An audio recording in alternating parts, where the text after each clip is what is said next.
Good morning, everyone. Welcome again to our Learning Lab, our Monday morning training session. We're excited to bring Ryan Means, who's the Director of Education at Reliance Network, with us again today to do some more training for us. This time it's going to be on automating our action plans. This is a really exciting, fairly new feature that's been added to our CRM. A lot of agents are using it with great success. It certainly takes some onus off of you to have to continually add people to different action plans. And we're really excited that they can now be based on even lead forms and transaction statuses and all sorts of new information here. So we're going to turn it over to Ryan at this time, and he's going to show us all of our automated action plans that we have available in our system. Thank you so much. Absolutely. Well, good morning, everybody. I'm going to share my screen, and before I actually dive into the action plans and automation, I want to kind of flip this one in reverse and really talk about what kind of leads you might get, because the automation portion is kind of secondary to getting the lead, because you have to have a lead in order to automate it with a lead-based action plan. Now, if we have time, we'll definitely touch on the transaction status-based action plans as well, because they're phenomenal and they work a little bit differently. But the critical piece for this session and for really this morning is, how do I get leads? What are the various different ways to generate leads? So first, looking at your listing detail pages. Now, I'm obviously on an agent's website, so we're seeing Mary Agent's site here. But when on a listing, there are 3 primary lead generating opportunities, and really a fourth exists on the page. But the first right here on the right, schedule a showing. This is going to be the primary kind of lead gen opportunity that you're going to see come through, is someone wanting to see a listing. You know, when you get a showing request, this is one where you want to be quick. This is not something that, you know, you want to wait an hour, a day, any of that kind of stuff. This is the leads that you really want to be quick with. And so you may or may not decide to automate these, and we'll talk more about how that'll benefit you in the long run. But this is one that I definitely recommend you pay very close attention to, because it's one of the hottest lead types you'll get. Request info, this is still pretty hot. They probably are interested in this property, but they're not requesting a showing, so maybe they're just looking for a little more info. This is one I highly recommend the automation for, because it typically can take a little, it can be a little bit more delayed. I need to learn about the property versus schedule a showing. I can pretty much call you right away and say, okay, you'd like to see the property. What time do you want to see it? Request info takes a little bit of research. You're going to have a little bit more lead time before you actually respond. And so the automation can help with that. Further down, the fourth technically, but the third one I'm going to show is love this property. You also have a save button at the very top of your page. These are to save this property as a favorite. But what I really want you to know about this is that it isn't related to you won't get a lead that says they came from saving a favorite. What you actually get here is what we call a client registration, or an extranet sign up. And so we'll look at extranet sign up as well. But this is one I highly recommend automation for, because these don't even necessarily respond to you to personally reach out to do anything. They're just registering for an account so that maybe they could favorite a property or save a search or whatever else they might be doing. But I don't necessarily have an action item immediately, but I definitely want to be in front of this person. So automation is critical for that one.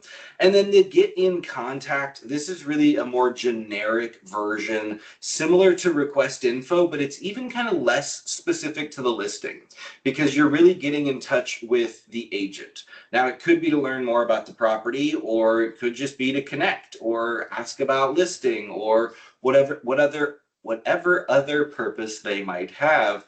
And so this one, again, it takes a little bit more time. It's not something that you're going to get this in and immediately just respond to it. You may have to read their message, think about it, do some action item first. And so this one is also perfect for that automation, to have that fairly quick response while giving you time to actually personalize a response as well. So those are the listing based ones. There are 4 primarily that you're going to get through a listing. Looking at a neighborhood page, if you post these to social, and these are a great page to post to social in my opinion, but really anyone that you share these with, you can also receive leads from this. If someone clicked sign up here, they're going to fill this out. They're going to then be registering for an account, but it's also signing them up for this particular neighborhood report. And so you can automate the response that they receive based on the fact that they came in from a neighborhood summary page. Another one that I absolutely adore is open houses. I think this is one of the best ways to handle open house sign-in for a variety of reasons, but I love the fact that 1, it adds the person straight to my CRM, but 2, because of these new lead-based action plans, I'm able to automate responding to these open house lead forms. And not only that, but I'm able to provide value to the people who filled this out within minutes of them filling it out. It's really, really a great way to get yourself immediately in front of people who are actively shopping for listings for a house. They're going to open houses, but also to, get that quick follow-up and to provide value so that you're not just, hey, thanks for showing up to my open house. It's, hey, here's an item of value. Thanks for coming. If there's anything I can do, let me know. There's just a little bit of a softer touch there, and it just provides that value immediately and gets you potentially in front of that person as potentially their buyer's agent in a long-term type of an aspect. So really love doing the open house ones. But while I will focus on open house today, please know that this works the exact same way for any lead page that you might want to create. First-time home buyer guides, or potentially a seller's informational guide, or whatever other kind of lead pages you're considering. Lead-based action plans are huge for lead pages. Now, those are the 3 that I'm really going to focus on today, but there's a broad range of reasons that you will use lead-based action plans. And if you have thoughts, feel free to utilize it for that. It is just that powerful. So those are the leads that you might get, but let's look next at what you would be able to use with these. So before I actually, again, go to the action plans themselves, I want to kind of start from the beginning. In order to create a lead-based action plan, you have to get the lead. And I showed you, open houses is a great way to do that. I just quickly want to go to Site Builder, Interior Pages, where I would then add a new page. And we're just going to touch on the lead form section and in the lead pages section. And so these are some of the different lead pages that are out there. But the reason that I really wanted to show you this is I don't want you to read the names. The names are not that useful. And I say this a lot in our system for layouts because, well, you got to give it a name. It just kind of is the way the system works. But the way that we named it has nothing to do with the form itself, nothing to do with what you can do with the form itself. It was just why that form was created. Someone said, I need an open house lead form. This is the form we created. It works for open houses, but you could use this for other purposes because the image and the text are completely custom to this individual lead page. What you really want to focus on are what the form fields are. Those are the only thing you cannot change with regards to a lead page. So what I tend to tell agents is go through and create one of each. Look at them, figure out which ones you want to use and for what purposes, and then use those repeatedly for your various different lead pages to make sure that you're getting the fields that you want. But open house, you could do what we've done here, where we just have this one actually has a street address. So this one is technically a specific listings open house.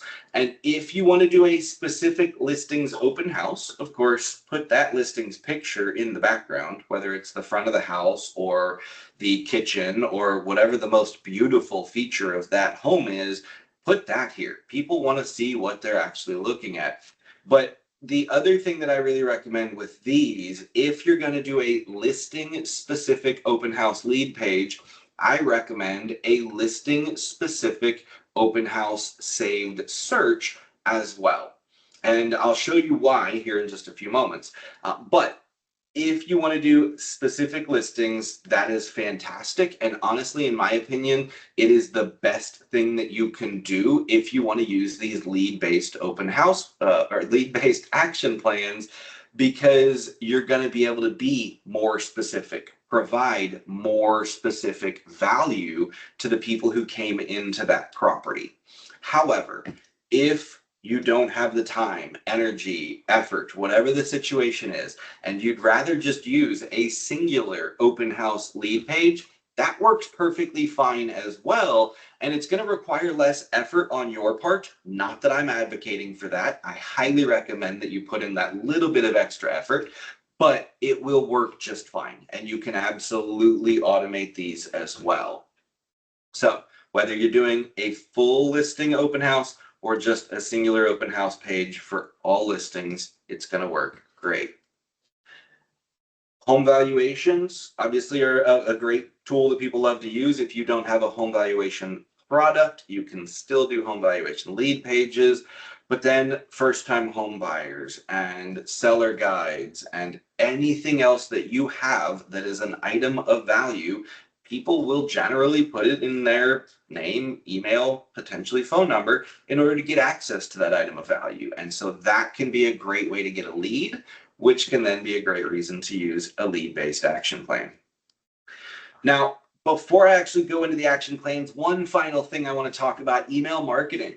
In order to create an action plan, you need emails. You got to have email content to put into that action plan. And we have at Reliance created a variety of action plans, including buyer transaction status-based action plans. We have created lead-based action plan content and seller transaction status-based action plan content. And I have plans to make more action plan content as well, but those are available to you today. And if you go to lead-based action plan content, you'll see that we've created 17 different lead instant responses. These are meant to be your first touch. After receiving a lead, one of these 17 will fit just about any circumstances. Open house. I have created an open house email. Thank you for your interest in the open house. It says, subject. Thanks for stopping by. Always start with that. Thanks for your interest in the open house. I'd love to help you explore other homes that might be a great fit for your needs. I can also put together a list of similar properties in the area. Just let me know if that would be helpful. In the meantime, if you'd like to see other open houses currently available nearby, you can browse the full filterable list here. You'll notice it's got agent website link. This is a token that will automatically be replaced with your website. It then has /real estate /search /open houses. That's using our URL parameters to automatically go to your website, to your search page, to filter to open houses.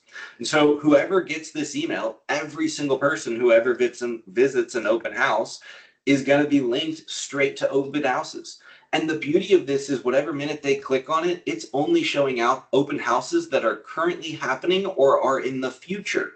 So if one ended today already, they're not going to see it there. And they're not going to be like, oh, this one was earlier today. Why'd you send it to me? They're only going to see what's actually a future open house. Super useful. But it's going to be all open houses. And if you've got a pretty big market area, well, that could be a lot of open houses, and some could be as low as $1 million or $100,000, and some as expensive as $1 million or more. And your visitors at your $250,000 open house probably don't want to see the $1 million open houses. They probably also don't want to see the $100,000 open houses. Now, I mention in this, it's filterable so that consumers don't just think, oh, it's some generic list of open houses, I don't care. Well, they can filter it to their price point, to their beds, baths, to their square footage, to whatever they care about, but it's already filtering to open houses, and that's a nice little benefit. For those of you that want to take it a step further and you're going to do 123 Main Street open house, I highly recommend that you go into your navigation, site builder, and add a custom saved search. So once you click add, it will take you to your site. We're going to then put in open houses. So has open house, that'll give you the option of how many days. I always just do up to 7 days because they don't really need more than that, but whatever you like. And then I'm gonna base this off of the property I'm hosting. So I'm hosting a single family property, so I'm gonna limit this to single family properties.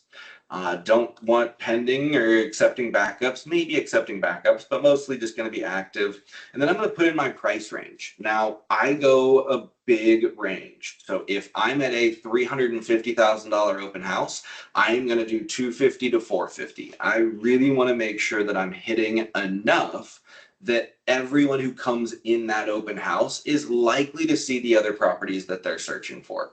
You could be more specific with your range if you wanted. I like to go a little bit broad.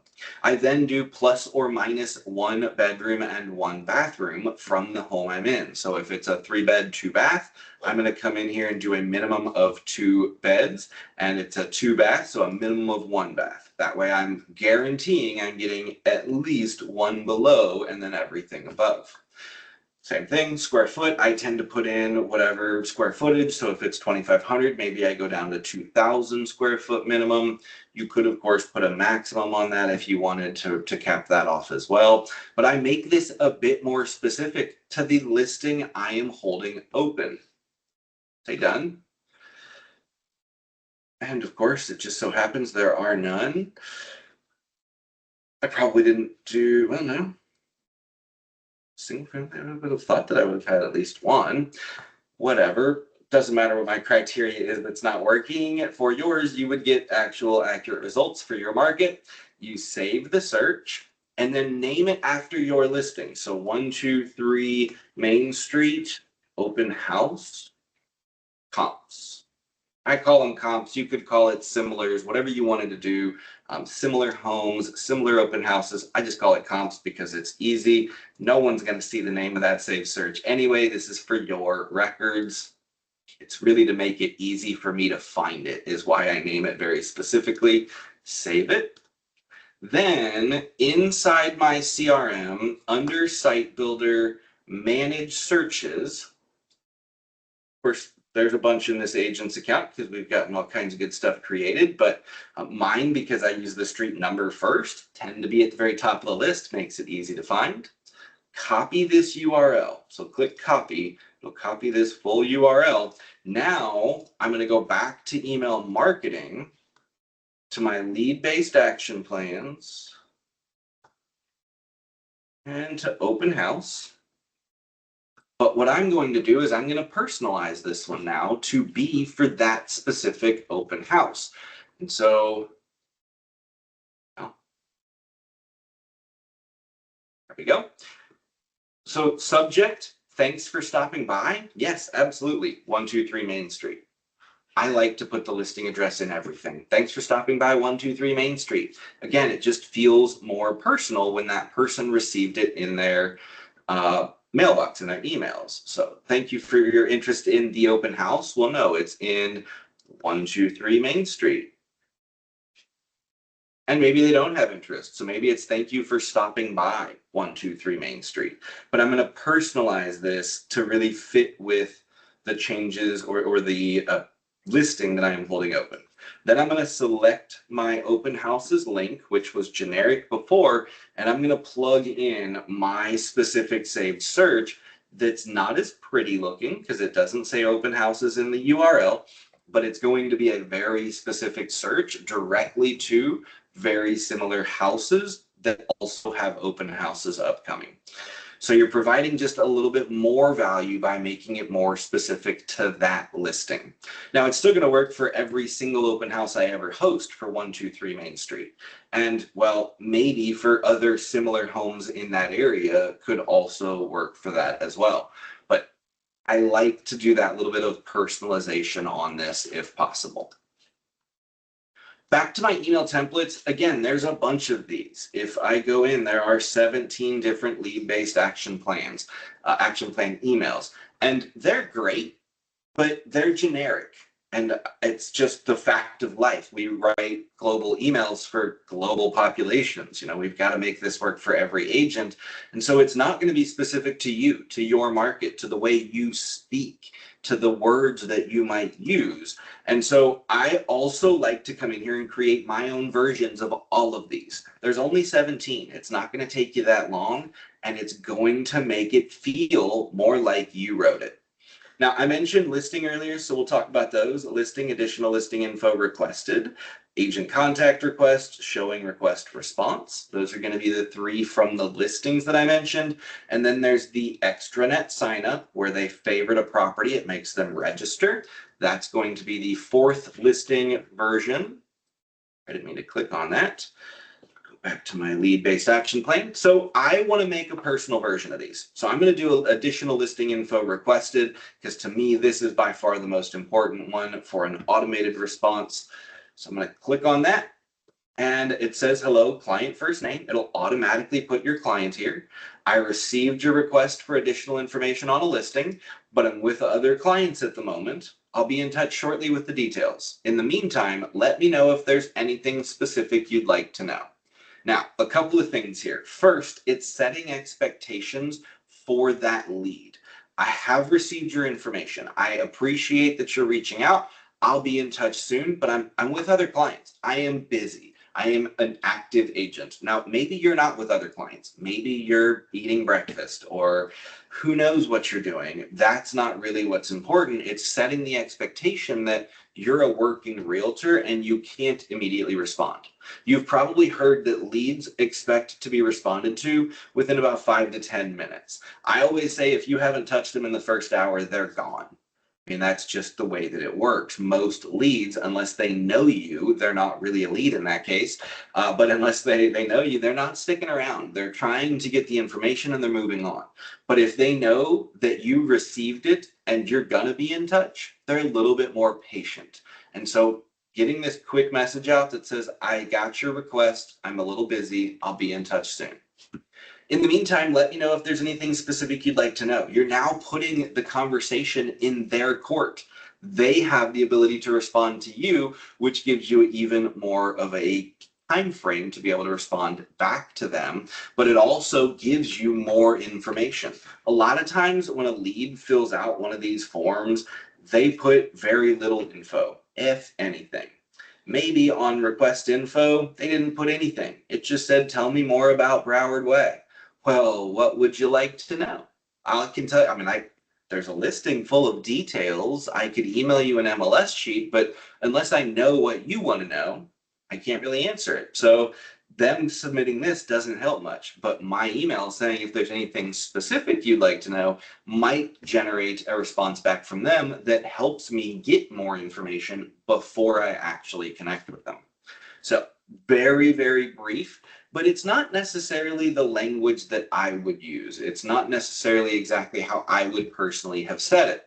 So I would come in here and I would change it. As an individual user, I would come in and say the way that I would say it. Maybe I don't use the word hello. I'm much more likely to say hi. Sure, I could change that very basic word, but it then feels a little bit more like me. Or maybe I would just say it a little different. You could word it differently, however you want it. Or maybe there's more that you would say here. Or maybe you don't want to say, but I'm with other clients at the moment. I received your additional information on the listing. Maybe you simply want to say, let me know if there's anything specific you'd like to know. Here's the listing. I guess you can't really say here's the listing because I can't respond based on the listing they connected with. But being able to customize this is the point. You can make this say what you want. I know some agents who always respond with their full name. So you might want to just change to that, having your full name. Entirely up to you. Save it. Then come down here and click save. And now this time I'm going to make my own folder for lead-based action plans. And of course you can name it whatever you want, but lead-based action plan content. And then I'm going to name this, and I recommend naming it the same. You want to make sure that you know exactly what that content is for. So I start with listing and then additional listing info requested response. Up to you. You could just do additional listing info. It's literally entirely up to you. This is just the way that it is written in the system. Save it. Now I have my own custom version. Well, I had already made this one apparently, but pretending I hadn't, it simply would have saved this over the one, or it in my own folder, and that would then be my version. And so under my templates, I now have a lead-based action plan content section. And inside of that, we have the open house content. Oh, that's why it didn't work, actually. Sorry, I just remembered. It has to be a unique name. And that is already what it's named. That is the global version. So when you go to save your own version, I would put my in front. That way I know it was my version. I also like to put an asterisk in here. It tends to just make it load to the very top of the emails, making it a little bit quicker to find, but entirely up to you. But do put my, that way you know this was your version versus the generic one, and then save it. And then that will now be your version. And do that again with all 17 different lead-based action plan ones, or at least with the ones that you plan to use. Maybe you don't do relocation referral requests, or you don't care to do one for shared listings, or whatever the case may be. You don't have to do it for all. These were just the 17 that we felt were most used. Actually, sorry, I'm going to delete one of those. There will be 16 later today. But that is the emails. The last thing that we need to talk about are the actual action plans. So now I'm going to dive into the action plan page.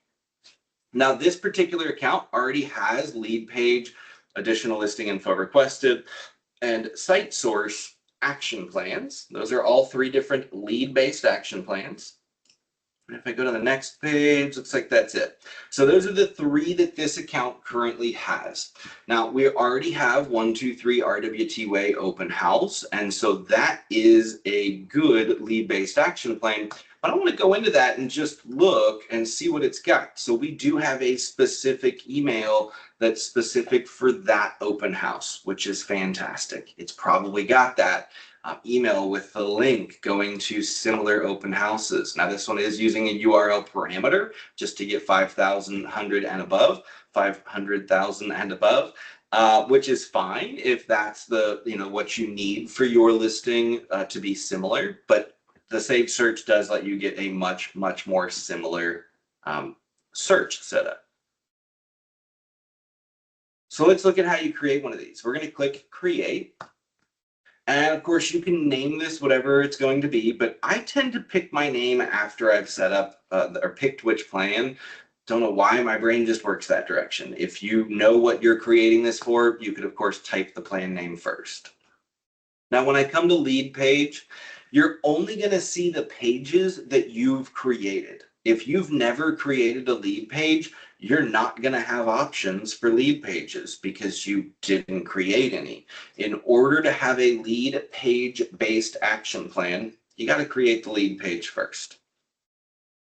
For source type, you'll see that we have a whole range of them, way more than the 17 that I showed you earlier. These are all the different potential ones for all companies globally. These may not all affect you or apply to you, but the ones that we always recommend: additional listing info requested, agent contact request, and appointment request. Those are the 3 main listing based ones. Then the extranet sign up, there it is. That one is also huge. Another one is the simple contact me form. So when you're on your when you're on your listing, your website, you have a contact button that goes to the contact me form. Anyone who fills this out, you probably also want to reply to. That is an option in here as well. So lots of different options in there. For this one, I'm going to do the agent contact request. Actually, I'm going to do the appointment request. Doesn't really make a difference what order you create them in. But I'm going to do appointment request. So I like to put listing in front of it, but you don't have to.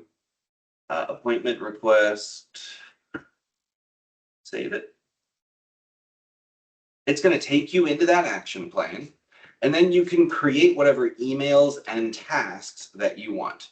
At the very least, you should have two, one email, one task on every lead-based action plan. So first I'm going to add email. And for this one, I didn't create a custom one. There's nothing specific to me. So I'm just going to go to stock, to lead-based action plans. And I'm going to pick appointment request, or showing request is really what we called it, under listing. Click save. And I've now added that showing request email into the action plan. The number one reason that you should have an email in here is because you can do day 0. You cannot do day 0 on an action plan where you can manually add contacts to that action plan. The earliest that you can send anything out on a manual contact plan is day 1. But on lead-based and transaction status-based action plans, you can use day 0. Day 0 can be thought of as today. And not just today, but within about 30 minutes of you accepting that lead. So lead comes in on my website. I have, and I meant to check your lead routing rules beforehand, but I believe you will have lead acceptance turned on. If you must accept a lead, then you must accept the lead before the action plan kicks in. So until I accept the lead, nothing is going to happen. Once accepted, that initial email that's set to day 0 will be sent within about 30 minutes. So that showing request response, I received a request to see a property, great choice. I'll be in touch shortly to confirm a time that works for you. Again, it's setting that expectation of I've received your information, I'll be in touch soon. That's going to go out within about 30 minutes of accepting that lead. Then add a task. Task name, schedule showing. If you want, you could put some notes. I'm going to put, well, this is a task because I need to do something. The reminder 15 minutes before. I always choose 15 minutes before unless it is something like a birthday, home purchase. Then, of course, I do like a week before. Save that. And I now have a schedule showing. Now, tasks cannot be on day 0. We only do day 1, or excuse me, we only do day 0 items for emails. But if you do day 1 with a task, then on day 1, i.e. tomorrow, you're going to get reminded that Ryan submitted a showing request yesterday and that you need to schedule the showing for Ryan from this request. So it's going to just give you that reminder. Now you should schedule the showing yesterday, the day that you got the request. But if you got busy, if you forgot, whatever the case might be, it gives you that quick reminder. Now, some lead types, I'm going to go through and I'm going to add more emails. I'm going to add more tasks. There is no limit to the number that you can create. Just like any other action plan, you can set this up to go days, months, weeks, years into the future if you wanted to do so. So I could, for this lead, add dozens of different emails. And I tend to recommend that you look at things like, well, this one's a showing request, so he's probably a buyer. What other information might buyers be interested in receiving? And, you know, you could add all of them if you wanted, or whatever you wanted to add there. And for my open house ones, I pretty much do add all of them because I don't know these open house people and they've never received anything from me. It's not a problem for me to start sending all that. And if they want, they can unsubscribe. And if they then become a client and I want to stop sending generic info, I can stop. But this way I am getting in touch with them for a long-term process. So, you know, I would then give it a few days. So maybe I go to day 3 and then maybe we come out to day 7 and day 14 and whoops, a second to catch up to me. And so you just add whatever days that you want for those particular emails. Now, the last thing that I always add to every action plan I ever create as the final task, add to new action plan.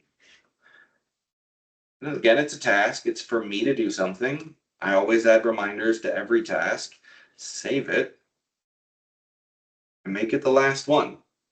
And if these run through 30 days of emails, then on day 30, I'm going to get my task. So that on the last day that I send them something, I'm moving them to the next thing. I'm adding them to another action plan to ensure that I'm staying in touch with this person. Now, maybe day 30 comes around and I get the task that says add a new action plan for Ryan Means because he finished my appointment requested action plan. But Ryan has never opened a single email. He's never responded to a text or a call or any of my other contact. Well, then I don't have to do it. But at least I have the reminder that this person is finishing. I should think about moving them to something else to stay in touch with them. But it's entirely up to you whether you actually do that thing.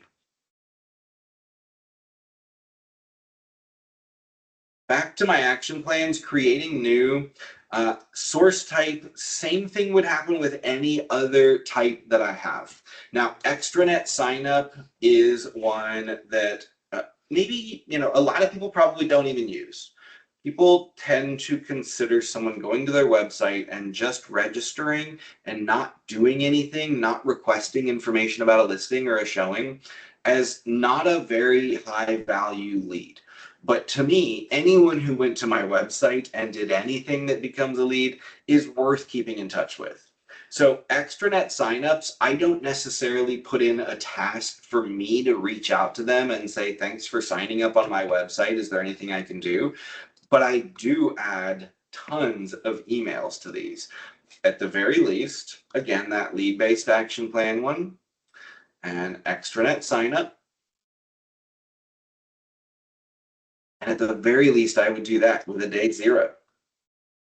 And that way, everyone who goes and registers on my website is going to receive this email.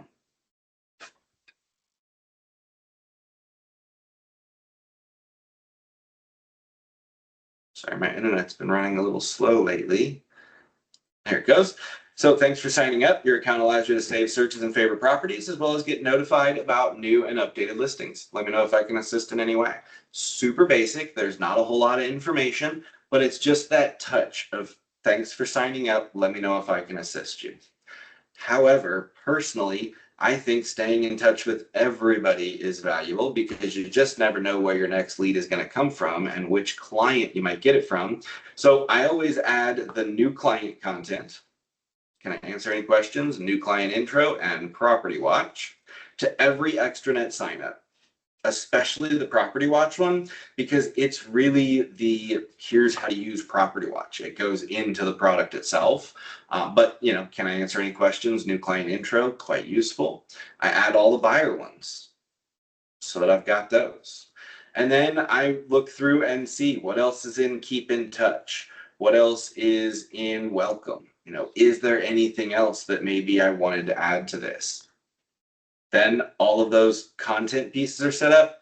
At the very end, I still add my task that says add them to another action plan. Even if I just add them to my e-newsletter, at least I'm staying in touch. At least something is going out to that consumer. So extranet signups are a little bit less immediate and definitely less personal. I'm not going to put as much personal time into those, but I still want to stay in touch. And if the system can do it for me, why not? There's just no reason not to. Now, I want to quickly touch on site source. Site source is going to be things like your agent website, the office group website, which is going to be the company website, a team website, or maybe an office website itself. You can choose to have a lead-based action plan from those specific site sources. However, these are all what I would call extremely generic. All I know is that you went to my website and registered as a lead. So you might create an email that's thanks for going to my website. Thanks for visiting my website.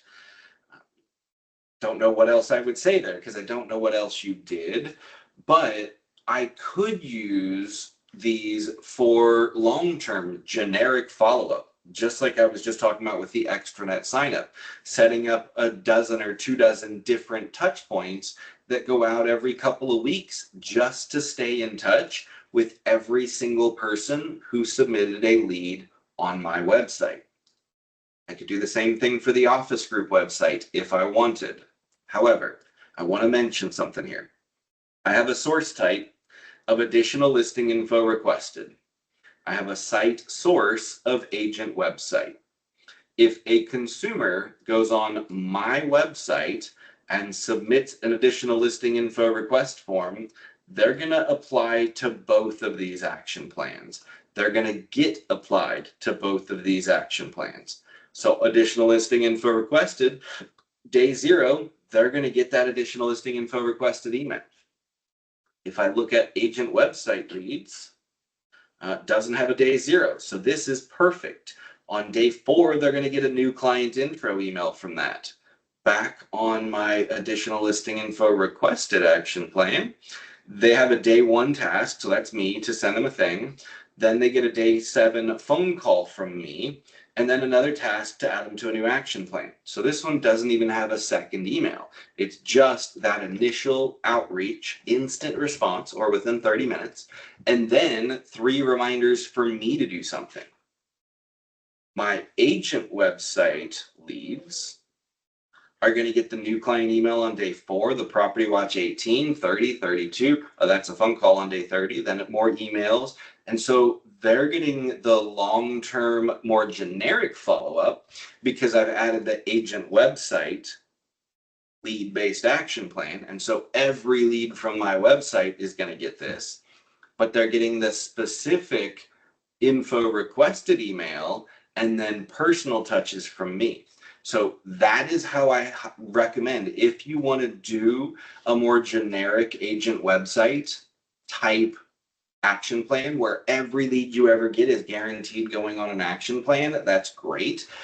But make sure that that one doesn't have a day 0 so that your lead-based action plans, the real ones that you're using for day 0 responses, they're not getting 2 day 0s. They're not getting the day 0 from the specific listing info requested and a day 0 from an agent website. Thanks for visiting my website. It just doesn't look great to send it that way.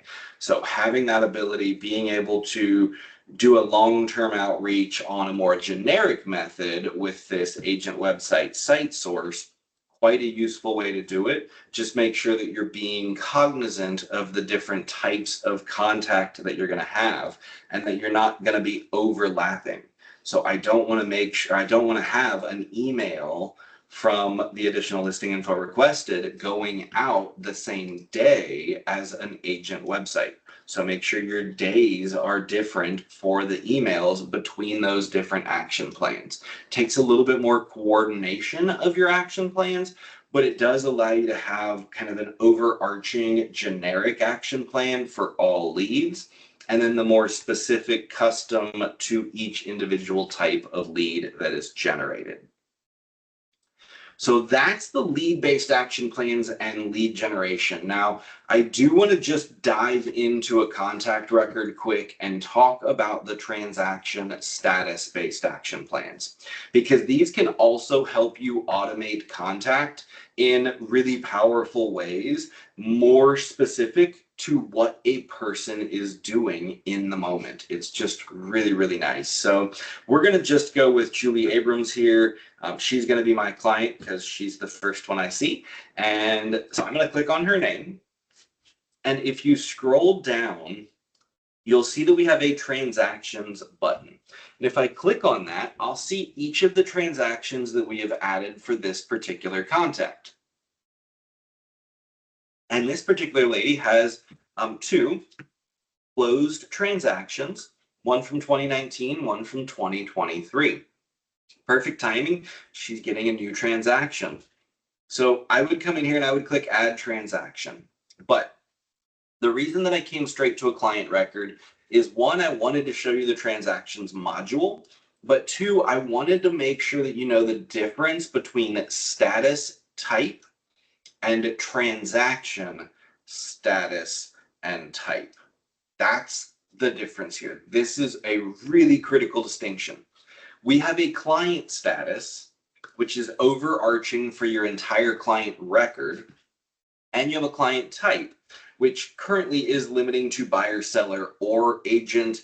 This used to do buyer, seller, and agent, where you could select check boxes for each. We are going to bring that functionality back where you can pick multiple different client types if you wanted to do so. But you can only have one status for each client record, but you can have as many different statuses for different transactions as you need. And that's the critical piece of this. So I'm going to just click add transaction so you can see what it looks like to create one.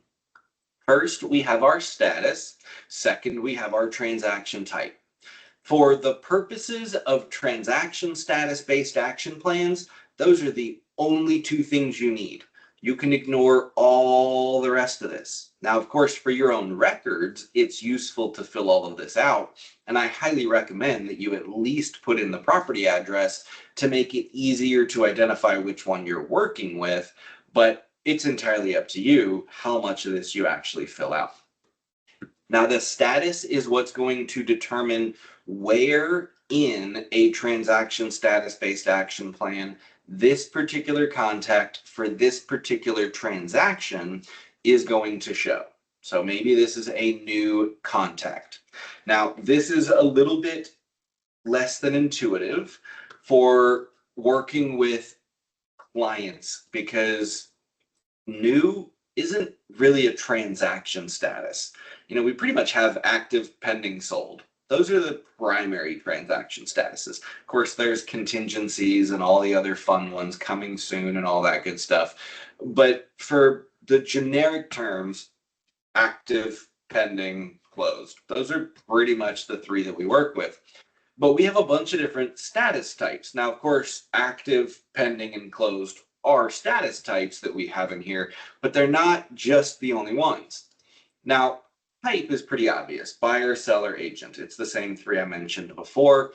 And for the purposes of transaction status-based action plans, think of agent as referral. Because I don't just get referrals from agents. Maybe an agent referred me that business, but maybe Sue from down the road did, or maybe my past client Jeff did, or whatever the case might be. So think of agent as referral.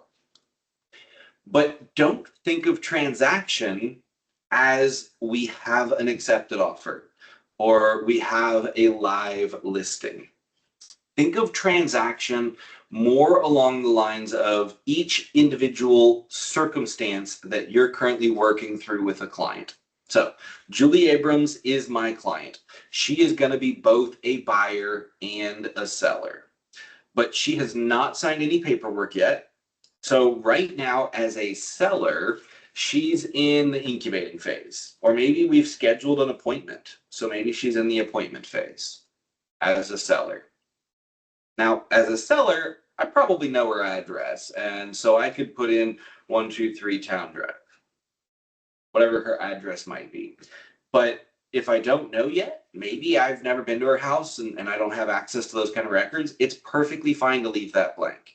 We're in the kind of exploratory phase right now by being in the appointment or qualified or active, incubating, or new. Those are really more what I would consider that exploratory or the beginning phases of working with a client. Now we have no sales price or commission values because, well, we don't even have a listing yet. So right now we're just an appointment for a seller, and I'm going to save that. I also, didn't mean to close transactions, I meant to click add transaction. I also am talking to her about potentially buying. Now that we're a little bit further on or a little bit earlier on, so it's going to be incubating. But again, whatever status you want to use is perfectly fine. Now buyer, we don't have an address because, well, we haven't even started the process. We're just now incubating. She's talking about wanting to buy in the next year. Haven't even got a Save Search set up. We haven't done buyer counseling sessions yet. I just have the understanding that she wants to buy. So I'm going to add her as incubating buyer. So I now have two transactions that have zero value. One of them doesn't even have an address, but they're both related to this client. Why would I ever do that? That seems like such a waste of my time. It's not at all. And let me show you why. Marketing action plans. So now this account doesn't currently have any transaction status-based action plans, so I would need to create one. So I'll click create new, and I am going to just name this, buyer transaction. And of course you could go further if you wanted, but buyer transaction is good enough. I'm going to click transaction, buyer, and save it. Now, the way that a transaction status-based action plan works is you first have to choose which statuses you want to include in the action plan, because you don't have to do this for every status. For sellers, I don't do most of those different statuses. They're just not as useful for a seller. I pretty much do appointment, active, offer, pending, closed. Those are the ones I do. I don't do incubating or qualified prospect for sellers. It just doesn't make sense to me. Or even new incubating or qualified. I don't do any of the three. I do active, appointment, offer, pending, and closed. Those are really the ones for me for a seller. For a buyer, I do tend to use pretty much all of them. So for a buyer, I'm just going to click submit, and that'll add new, and then submit, and it'll add incubating, and you just keep doing that for each of the statuses that you want to add to this particular action plan, which again, for buyers, I'm just going to add all 8. And there we go. So now I have all 8 different statuses. Now you can do this in any order that you want. But I have a client who's now in the appointment status. And so, or actually, sorry, this is a buyer one. He's in the incubating status. So maybe I want to start there. So I'm going to go to add email, stock, and buyer transaction status-based action plans. We've written a bunch of these for you. Now, of course, you can edit these. You could make your own versions. But for now, I simply want to use what's in the system. So I'm going to look for the ones that say incubating. And I'm going to add all 6 of those to my system. Now, I highly recommend that you read them because they are simply in alphabetical order, and that's not necessarily the order they should go in. So let's just let's just read one. Essential steps for future home buyers. Now, it's got just quick information about what it looks like to be a home buyer. Planning ahead, steps to prepare. Revisiting. So the first couple that I have are really meant to be early emails that go out to someone who is incubating, that I have added to the incubating status. Later on, we get into some that are more like longer term. I haven't talked to you in a while. We're revisiting your home goals. Let's talk soon. Or are you still planning a home purchase? Like I really haven't heard from you in a while. Now, transaction status-based action plans do allow for day 0. So the day I add you to the incubating status of the buyer transaction status, then it is going to send this out within about 30 minutes. Then maybe I do day 3, and then we'll go out a bit further. So maybe we go to day 10, and we could, kick it out even a little further to 21. But then we're really getting out further. I haven't talked to you in a while, so maybe we go out to 60 days and maybe even out to 180 days. So it's really just trying to keep in touch with a buyer who is in that incubating status. Now, of course, I could add tasks to this as well, and I should, because I'm sure, as you know, you need to be in touch with everyone manually as well. So I would add tasks for my personal outreach. And then I would do the same thing for new and active, qualified, appointment, offer, pending, and closed. And that way, as I move this person through the various statuses, they're being kept in touch with. Now, the incubating, new, active, that kind of stuff is useful. But once you start getting into offer, pending, and closed, that's where the real power of this occurs. So with offer, stock, buyer, I look for my offer ones, offer. So offer, for me at least, the way I look at offer is the offer status. My buyer has written an offer. We don't know what's going to happen. Well, next steps after making an offer. What happens to you after you make an offer with your buyers? Do you get a call or a text message saying, "What's next? What are we looking for? What's happening? What am I waiting for?" They want to know. And with this, within about 30 minutes of moving them to the offer status, because I do day 0 on offer, they're going to get next steps after making an offer. They're going to get an email that talks about what happens next. Then, maybe on day 2, because offers are pretty quick usually, so maybe even day 1, navigating counter offers successfully. If we haven't already heard back on day 0, well, maybe we're going to have a counter offer. So then I give them an email about counters. And then same thing for pending. When you go into pending, you're going to have, buyer. Pending, you're going to have things like preparing for your closing, understanding inspections, next steps after, no, sorry, what happens next? Offer accepted, what happens next? It's the info that you regularly have to tell your clients after they move into those statuses. I'm proactively doing it by simply moving them through the different transaction phases.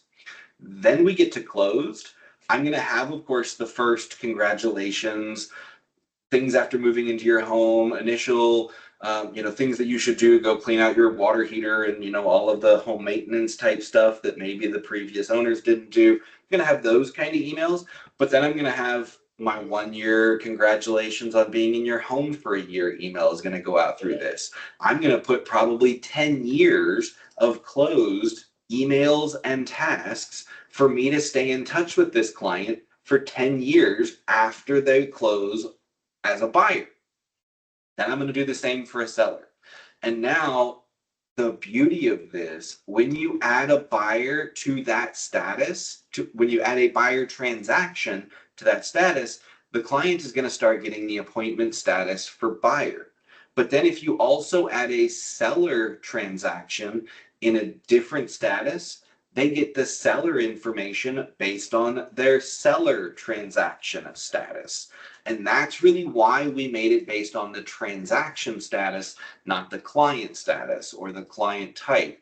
We wanted to make sure that you can have a person in both buyer and seller and be getting notifications and emails and information based on whether they're a buyer or a seller and where they are within each of those transactions.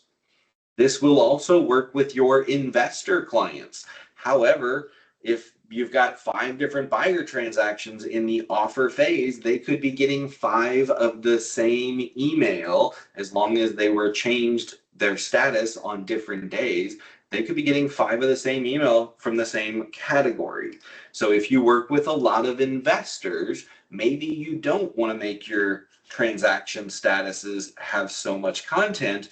Maybe you mostly want tasks reminding you the things that you need to do for every single transaction, so that when you've got a buyer with 25 different buyer transactions going, or maybe a developer with 25 different seller transactions going, you're remembering what you're supposed to do each day for each of those transactions, because you have tasks under the right statuses, and then you're adding those transactions to that particular client for those particular statuses.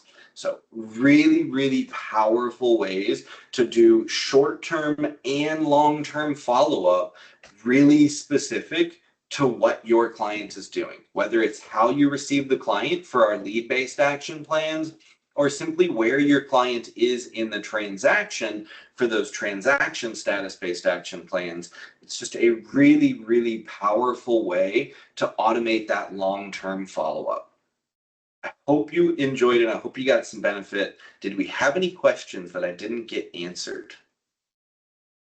I know we're coming up on time here. It's been some great information. I didn't see any questions in the chat today. So Good. wonderful. I see a lot of this use in our future. Great. Thank you. Thank you as always for being here. I think we'll wrap up today. And as always, if you have any questions in the future, we're here to help. Just reach out to websupport@rwtown.com and we'll be happy to answer any of your questions about this topic or any other in our RWT Connect platform. Thank you so much. Yep.